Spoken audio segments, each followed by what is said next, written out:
Porquanto, tendo conhecimento de Deus, não o glorificaram como Deus, nem lhe deram graças. Vamos ler um pouquinho sobre dar graças. Os homens hoje são ingratos.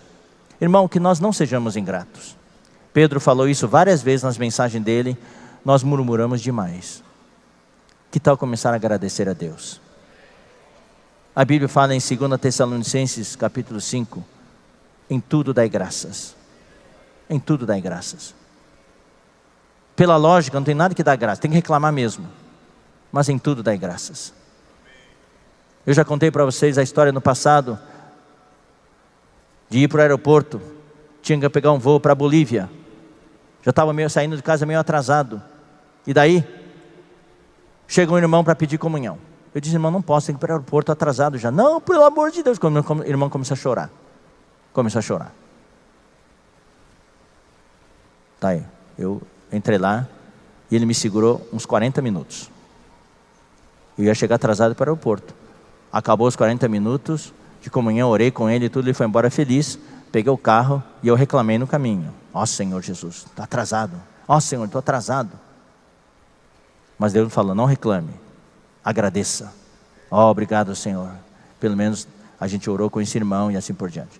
Daí cheguei na Marginal Tietê, começou a chover. E o congestionamento ficou, então houve congestionamento. O trânsito não se movia. Daí lá para frente um pouquinho, eu ouvi lá, tum tum, tum tum. Ih, parei o carro no acostamento, tinha furado o pneu.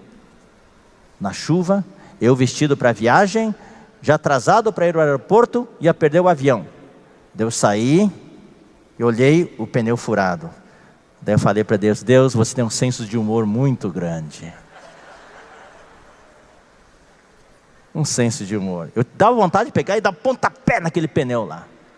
O que está acontecendo? Tudo por causa daquele irmão. Pá! Não, naquele momento eu disse, obrigado Senhor. Obrigado Senhor. Daí eu peguei um macaco, troquei o pneu e fui para o aeroporto. Quando eu cheguei lá, pela lógica não iria embarcar, mas pela fé ainda fui ao balcão.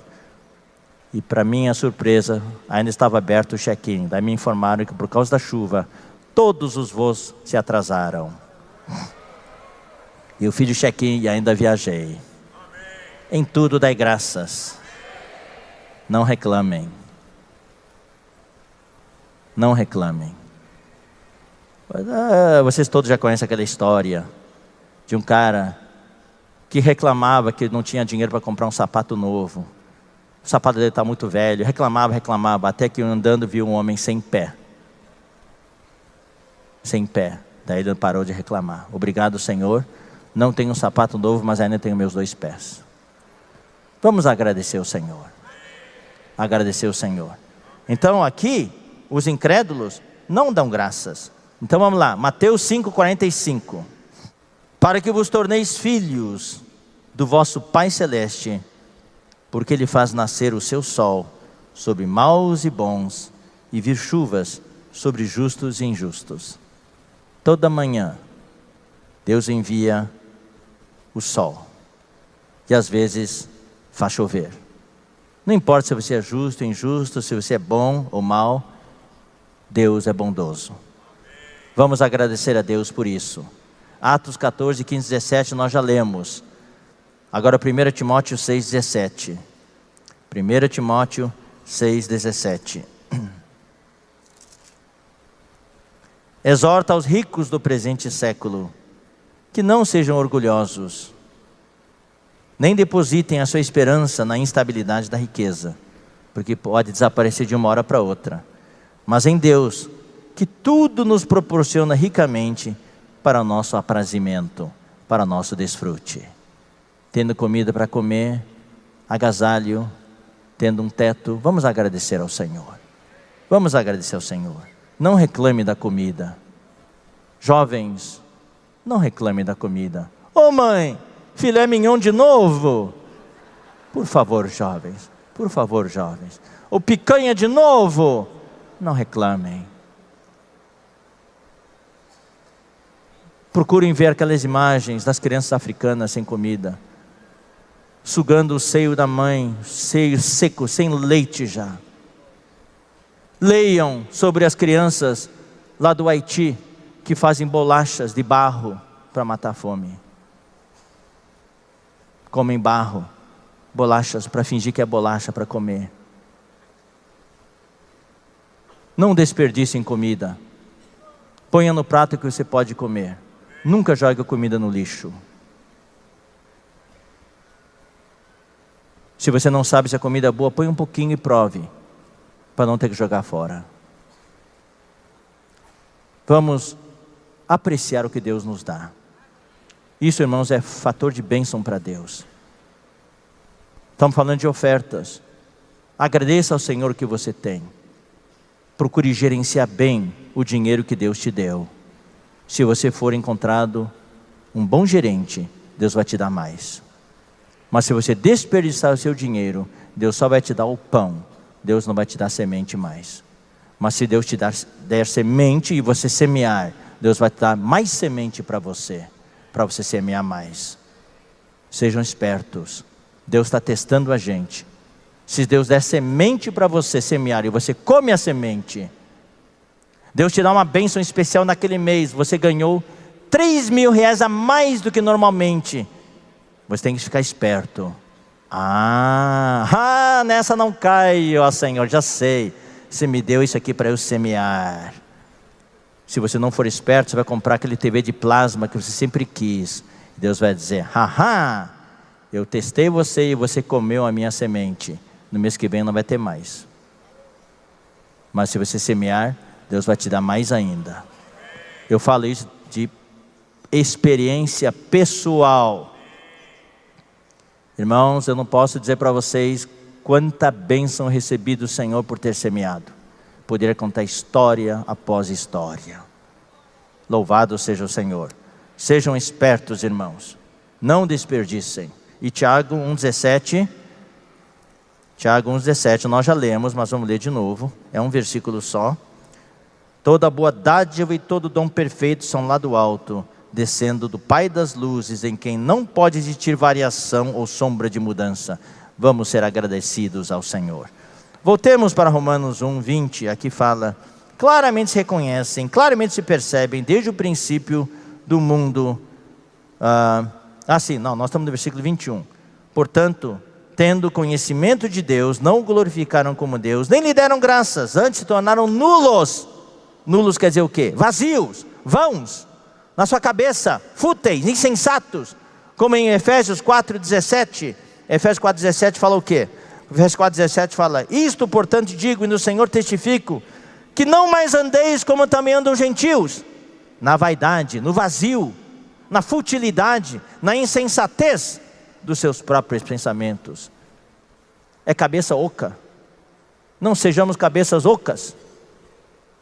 Futilidade, insensatez, vaidade, vazio aqui na cabeça. Não vamos ser nulos em nossos próprios raciocínios, porque se for assim, o nosso coração insensato vai ficar escuro e a luz vai desaparecer.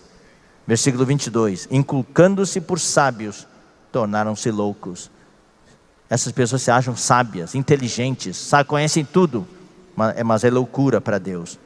23, e mudaram a glória do Deus incorruptível em semelhança da imagem de homem corruptível, bem como de aves, quadrúpedes e répteis.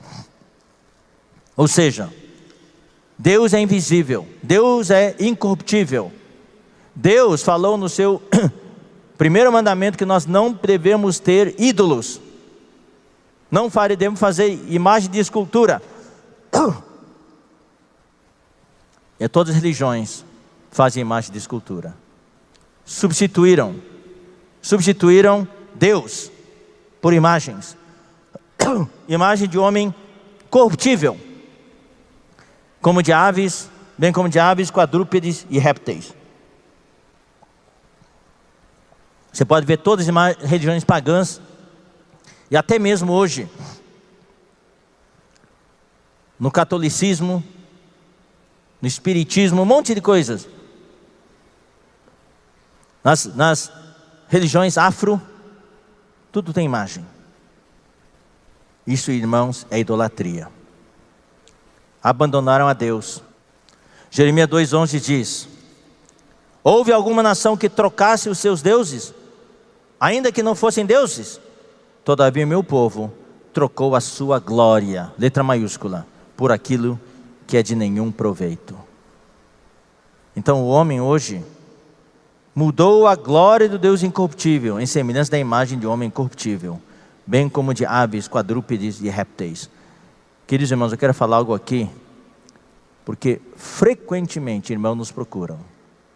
Irmão, tenho pesadelos em casa, não consigo dormir, tenho pesadelos, eu vejo vultos.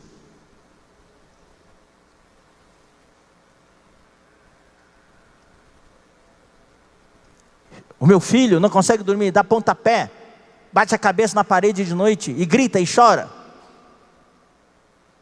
A primeira pergunta que a gente faz para esses irmãos, é quase 100% dos casos, é certo. A gente pergunta: tem alguma imagem na sua casa? Tem algum crucifixo? Tem algum livro, alguma camiseta com dragão, ou com dizeres estranhos, ou com a cruz invertida?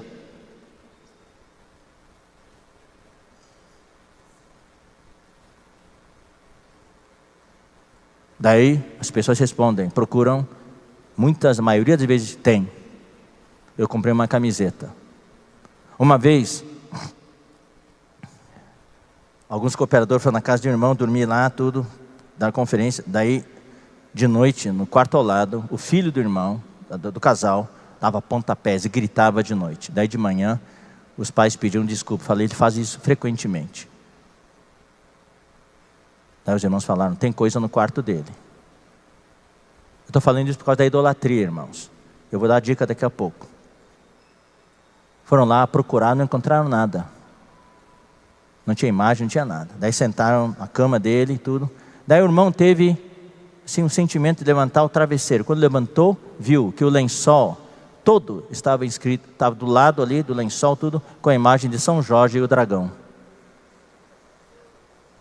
Aí mostrou para a mãe falou, pelo amor de Deus, eu fui na feira, comprei o lençol, nem vi que tinha isso aí. Jogaram o lençol fora, a capa do travesseiro fora, e acabaram os pesadelos.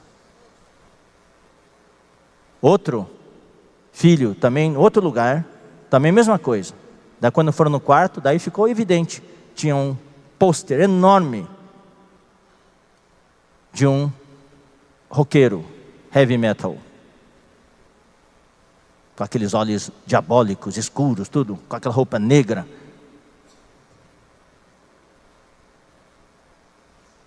A Bíblia diz o que, irmãos? A Bíblia, vamos ler, Apocalipse 9:20.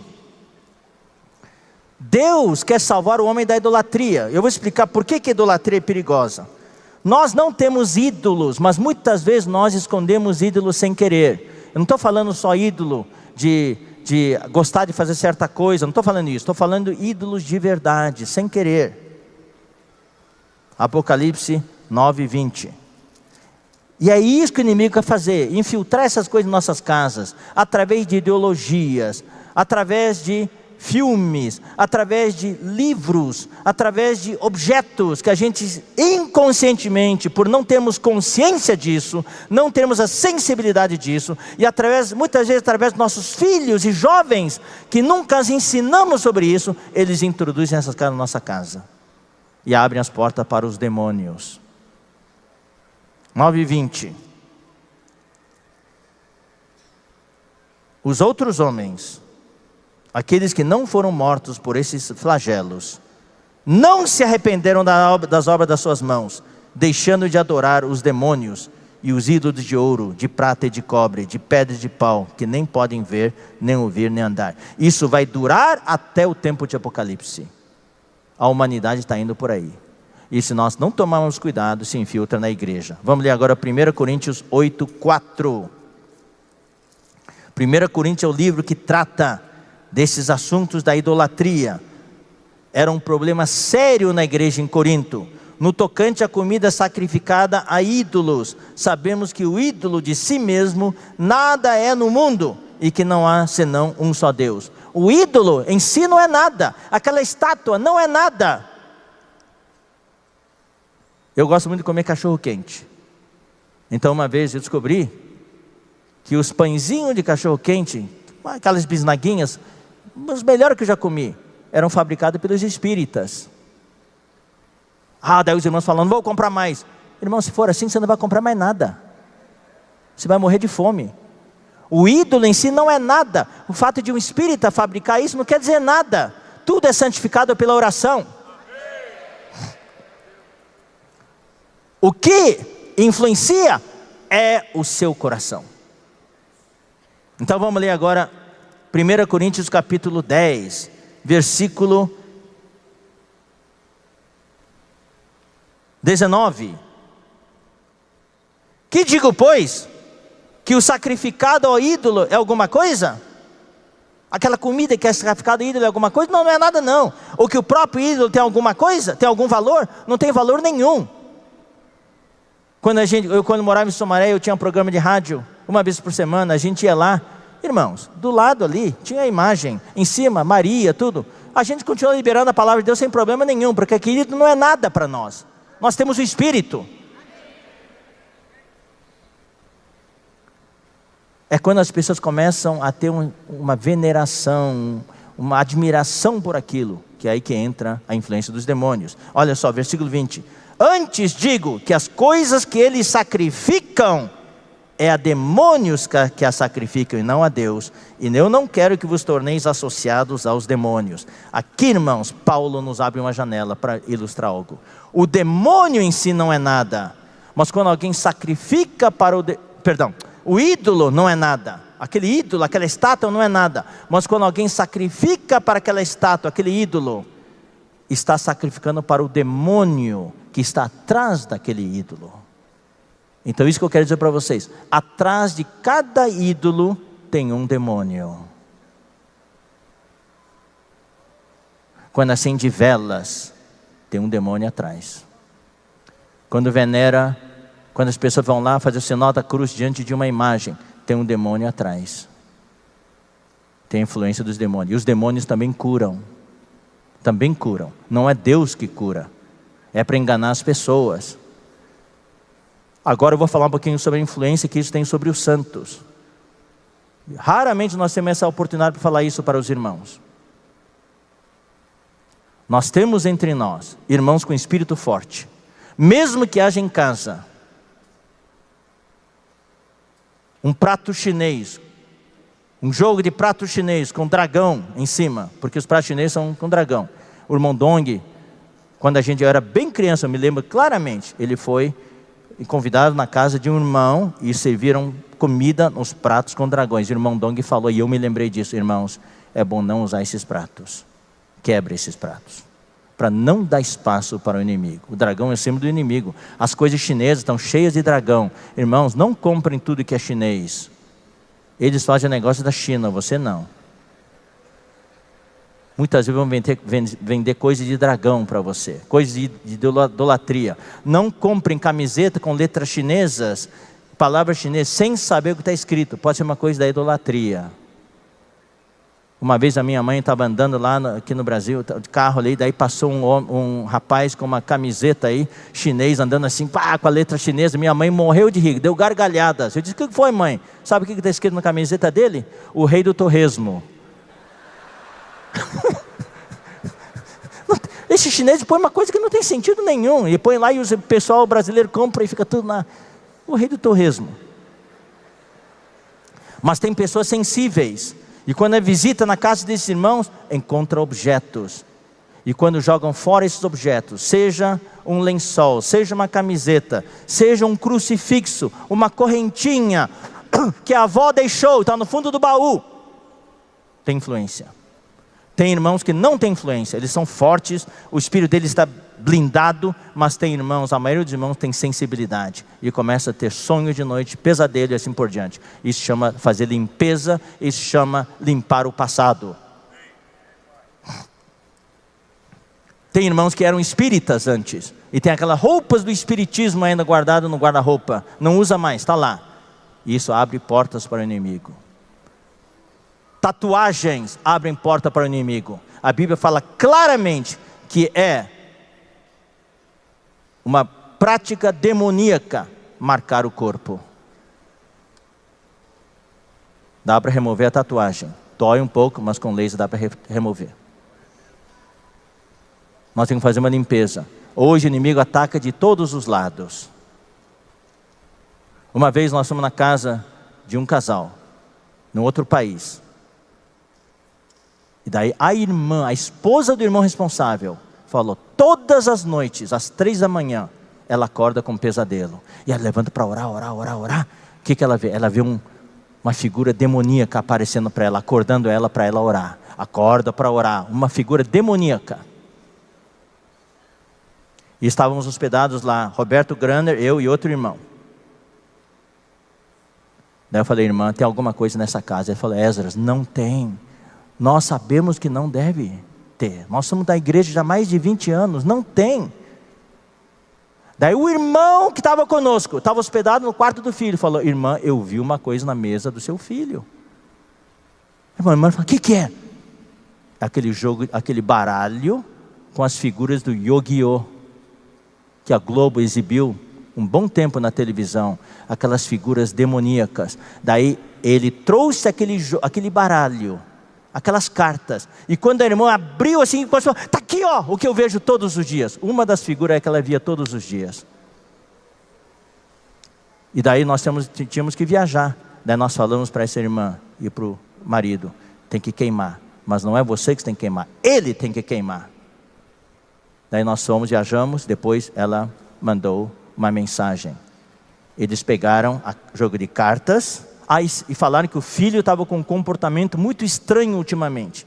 Daí eles foram para o quintal do fundo, pegaram aquelas cartas, jogaram gasolina em cima, atearam fogo e não pegava fogo.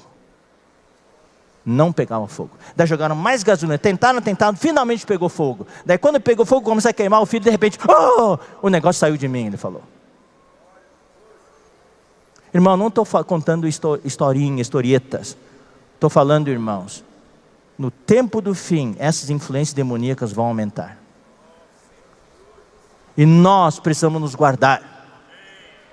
Nós temos que limpar as nossas casas, para não dar, especialmente vigiar pelos nossos jovens, adolescentes, que trazem coisas para casa sem nós sabermos. Nós temos que aperfeiçoar os nossos filhos, falar a palavra de Deus para eles, vaciná-los, inoculá-los, imunizá-los. Seguindo adiante, versículo 24.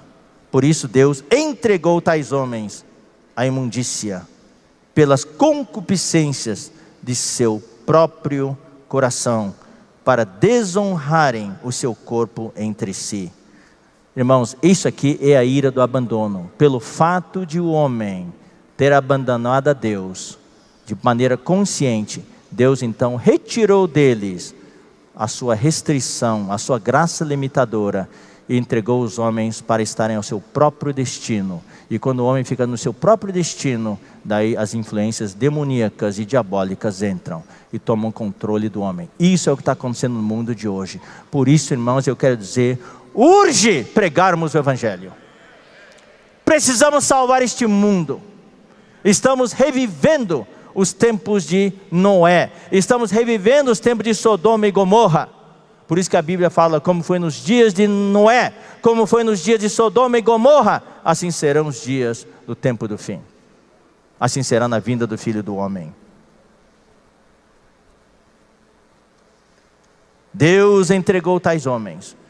Tome nota desse versículo, nós não vamos ter tempo para ler. Leiam Salmo 81, versículos 11 a 12. Leiam Provérbio 1, versículos 23 a 31. E leiam Oséias 4, 17.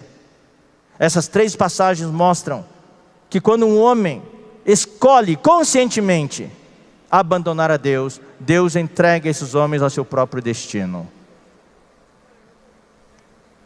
Daí que acontece? Quando o homem fica a seu próprio destino, toda espécie de degradação, de corrupção humana entra. Daí o ser humano começa a desonrar o seu corpo entre si, homens com homens e mulheres com mulheres. Pois eles mudaram a verdade de Deus em mentira, Verdade aqui, irmão, significa realidade. Mentira é falsidade. O mundo hoje é totalmente falso. Não acreditem nas propagandas, no que prometem. É falsidade. É tudo ideologia. Não tem realidade. O único que é real é Cristo. Só na igreja temos a realidade. Até mesmo hoje, desculpe falar assim, irmãos, em várias igrejas cristãs, o que existe não é a realidade. São os ismos, o misticismo, a superstição, o gnosticismo. Tem certos ares de idolatria, o algodão ungido, a caneta ungida, o sal, a arruda. Coisas supersticiosas. O homem depende mais de objetos. Na sociedade norte-americana, as elites culturais, as celebridades não creem em Deus, mas creem nos duendes, nos gnomos. Existe hoje o culto a anjos. Culto a anjos. Anjo isso, anjo aquilo, anjo da guarda aqui, anjo da guarda lá. Mas não creem em Deus. Isso é o que está entrando hoje. Cuidado com as ideologias. Jovens que estão nas universidades, cuidado com as ideologias. Cuidado com as filosofias. Isso faz balançar a sua fé. Se você não tem um firme fundamento da palavra de Deus, a sua fé vai balançar. Pois eles mudaram a verdade de Deus em mentira, adorando e servindo a criatura em lugar do Criador, o qual é bendito eternamente. Amém. Por causa disso, os entregou Deus a paixões infames. Porque até as mulheres mudaram o modo natural de suas relações íntimas por outro, contrário à natureza, o lesbianismo. Está aqui, irmãos. A Bíblia é atualíssima. A Bíblia já previu. Hoje, mulher casa com mulher.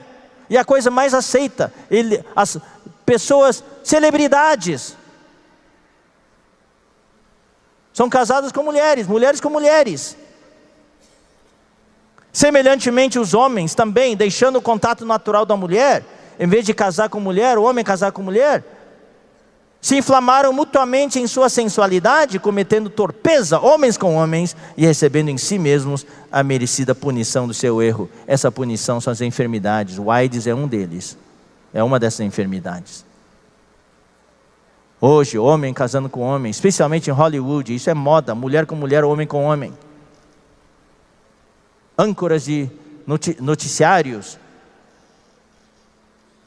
Em São Paulo, fico no hotel, esperando os irmãos me pegar para a conferência lá em São Paulo. Quando espero lá, vejo homens com mãos dadas cruzando a rua. Nós estamos vivendo hoje o clima de Sodoma e Gomorra. E se nós não tomarmos cuidado, irmãos, vamos ser contaminados. O que o olho vê frequentemente, irmãos, se torna algo normal. E para os nossos jovens, muitas vezes, se nós não os educarmos, não os instruirmos, ensinarmos, para eles vão ser a coisa mais natural. Graças ao Senhor pela conferência de adolescentes e jovens, que está revertendo, irmãos, a tendência. Porque nas primeiras enquetes que nós fizemos, ficamos assustados. Como para um bom percentual de adolescentes, o homossexualismo era a coisa mais natural. Mas agora já está mudando. Porque foram vacinados com a palavra de Deus. Nós precisamos da vacina da palavra de Deus. Eu quero dar uma pequena orientação, irmão. Eu sei que o tempo está passando, mas eu preciso dar essa orientação com relação ao homossexualismo. Mais e mais nossas reuniões, se nós abrirmos, pregarmos o evangelho, podem aparecer pessoas homossexuais. Como nós tratamos pessoas homossexuais? Da mesma maneira que nós tratamos um assaltante, da mesma maneira como tratamos um ladrão, da mesma maneira que tratamos uma pessoa em adultério, uma pessoa fornicária. Todo pecador precisa da salvação de Deus. Um assassino não é um pecador melhor que um pecador homossexual. Nós temos a tendência hoje de separar os homossexuais numa classe separada. Não, se você ler 1 Coríntios capítulo 6, Efésios capítulo 5, e Gálatas capítulo 5, você vai ver, todas estão na mesma categoria, e ainda estão na mesma categoria que os maledicentes. Você fala mal dos irmãos, você fala mal da liderança, você fala mal da igreja, para Deus é a mesma coisa que ser um homossexual, que ser um assaltante, que ser um homicida. É a mesma coisa. Não vão herdar o reino de Deus. Não façamos acepção de pessoas. Deus odeia o pecado, mas Deus ama o pecador. 1 Coríntios 6 no final fala: tais fostes alguns de vós, ou seja, a libertação. Uma pessoa que é alcoólatra, a libertação. Uma pessoa que é dependente químico, a libertação. Uma pessoa que é fornicária, a libertação. E uma pessoa que é homossexual, a libertação. Graças ao Senhor pelo aconselhamento que temos hoje na igreja, pelo SASE, nesta conferência. Teve vários aconselhamentos e nós queremos rogar às lideranças das igrejas, pelo menos 1 ou 2 irmãos ou irmãs em cada igreja tem que se especializar em aconselhamento. E vamos dar cursos através do Instituto, cursos de aconselhamento à distância, para nós aprendermos. Há uma necessidade hoje. Agora, uma pessoa que é assaltante entra no nossa reunião, ele se dá conta que precisa receber Jesus, nós recebemos ele, mas ele não pode assaltar ninguém no local não.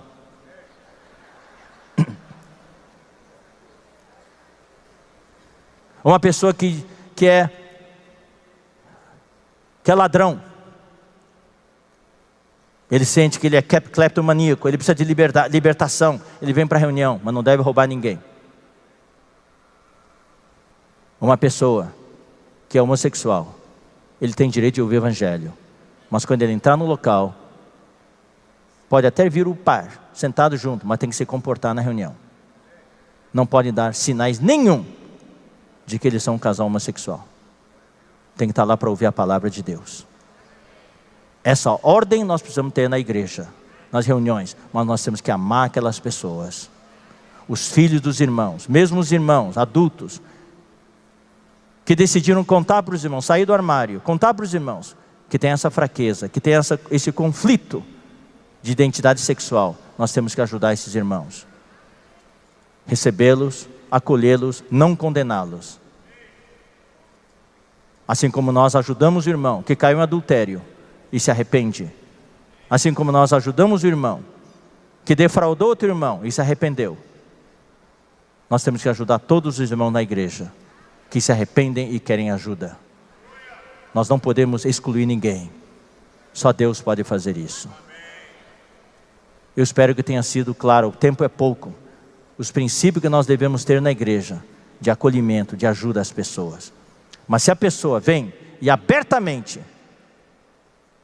deixa sinais, os dois, casal homossexual, seja homem ou mulher, fica lá fazendo gestos, intimidades, publicamente, aí nós não aceitamos, nós vamos pedir para retirar do local.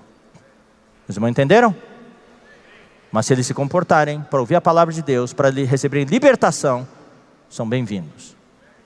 Nós tratamos todas as classes de pecadores de maneira igual, sem distinção. Damos a oportunidade para todo mundo receber o evangelho, para receber o poder de Deus, para serem salvos, para serem libertos. Versículo 28.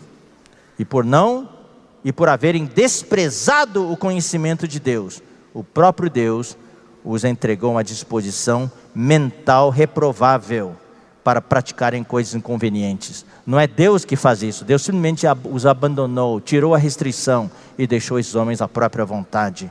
Daí começa a praticar coisas inconvenientes, cheios de toda injustiça, malícia, avareza e maldade. Queridos irmãos, essas coisas não é só deles não. Algumas dessas coisas são praticadas no nosso meio, que somos irmãos.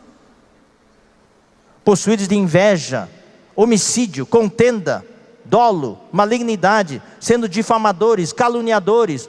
Existe calúnia na igreja, sim. Existe inveja na igreja. Existe contenda na igreja. Aborrecido de Deus. Deus detesta essas coisas. Insolentes, soberbos, presunçosos, arrogantes, inventores de males. Hoje, irmãos, o mundo está inventando coisa a cada dia. Cada dia é uma coisa maligna que é inventada. Desobedientes aos pais. Jovens, adolescentes, desobedientes aos pais. Você é desobediente aos pais? Se você está nessa onda aí. Cuidado. Começa por aí.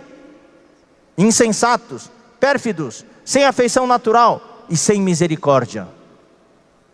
Ora, conhecendo eles a sentença de Deus, o justo requisito do juízo de Deus, sabendo que Deus condena essas coisas, de que são passíveis de morte os que tais coisas praticam, não somente as fazem, mas também aprovam os que assim procedem.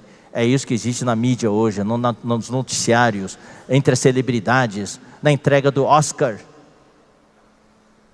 Entrega do Oscar, pessoas fazem elogio, apologia dos homossexuais, do casamento do mesmo sexo, porque se eles não fizerem isso, eles vão ser boicotados, ninguém mais vai assistir o filme deles. Então eles têm que elogiar, para todo mundo aplaudir.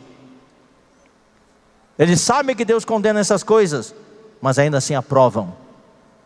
Ninguém mais vive pela consciência. Irmãos, vamos manter a nossa consciência sensível.